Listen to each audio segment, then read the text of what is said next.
Bab 19 Perang Dunia Kedua. Apabila Perang Dunia Kedua meletus antara Jerman dan Itali dengan Amerika Syarikat dan British, Jepun mengambil kesempatan untuk menakluk dan mendapatkan Asia Tenggara. Adnan terpaksa menghantar Sofia dan anak-anaknya pulang ke kampung. Ketika pulang ke kampung, Adnan bertemu Mamat dan Nordin. Adnan terkejut melihat perubahan yang ada pada diri Nordin. Adnan turut memberi semangat kepada Mamat dan Nordin. Mereka berjanji akan berjuang hingga ketitisan darah yang terakhir. Suasana sedih menyelubungi keluarga Adnan yang menghantarnya di stesen kereta api sebelum berangkat ke Singapura. Masing-masing bimbang akan keselamatan Adnan. Adnan dan pasukannya pula membuat persediaan untuk menghadapi sebarang kemungkinan atau serangan musuh. Penduduk kampung diarahkan berpindah. Penduduk kampung memberikan kerjasama kepada pihak tentera untuk mengawal kampung. Itu adalah sinopsis bab 19. Peristiwa yang berlaku di sini ialah semasa meletusnya Perang Dunia Kedua, Jepun berminat untuk mendapatkan Asia Tenggara. Regimen askar Melayu diarahkan untuk bersiap menghadapi serangan.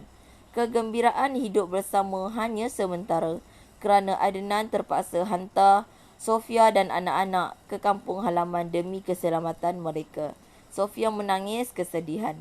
Adnan menghantar Sofia sebelum kembali ke Singapura. Mak Milah sedih dan bimbang akan keselamatan anaknya. Pak Saidi cuba menenangkan Mak Milah. Perwatakan di sini adalah seorang isteri yang penyayang, seorang ibu yang penyayang. Latar masyarakat yang penyayang. Latar tempat kampung Sungai Ramal. Nilai kasih sayang. Pengajaran kita mestilah menyayangi ibu bapa ahli keluarga kita.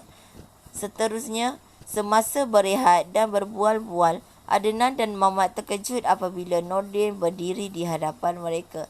Apa yang lebih mengejutkan ialah Nordin separuh botak dan dia menyertai askar Melayu selepas Mamat dan Adnan selepas Mamat dan Adnan ditempatkan di kawasan masing-masing.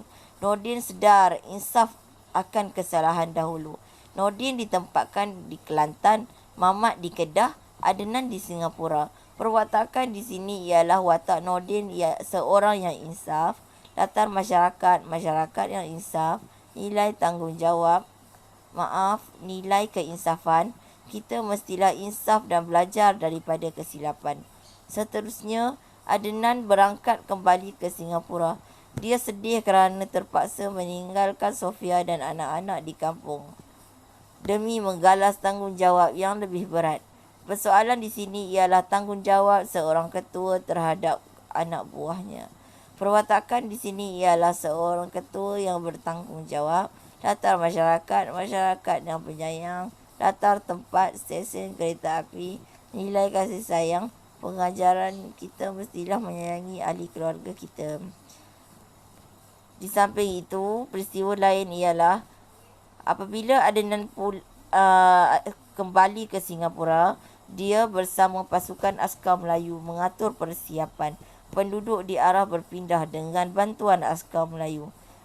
Trak-trak askar digunakan membantu penduduk berpindah ke tempat yang lebih selamat. Tahap keselamatan dipertingkat kerana sesetengah penduduk tak mahu berpindah. Penghulu deraman wakil penduduk sanggup bekerjasama dengan askar Melayu untuk menjaga melindungi orang kampung daripada pihak Jepun. Kampung-kampung lain turut mengawal kampung mereka. Persoalannya di sini ialah persiapan menyusun strategik. Perwatakan di sini ialah seorang yang bekerjasama, seorang yang bijaksana. Latar masyarakat yang bijaksana, masyarakat yang bekerjasama. Latar tempat ialah Singapura. Nilai kerjasama dan bijaksana. Pengajarannya ialah kita mestilah bersatu padu dalam melakukan sesuatu dan juga kita mestilah bijak menyusun strategi untuk mudah dan tidak dikalahkan oleh musuh. Akhir sekali, di Kampung Pasir Panjang, pelbagai persediaan dan persiapan dilakukan, termasuklah bina kubu-kubu pertahanan yang lengkap dengan senjata. Anggota tentera membuat rondaan kawalan dengan dibantu pasukan pengawal yang ditubuhkan oleh penduduk kampung. Penduduk dibekal dengan senjata api dan melatih mereka menggunakannya. Banyak penduduk sanggup menggayar nyawa untuk mempertahankan negara. Sekian dahulu.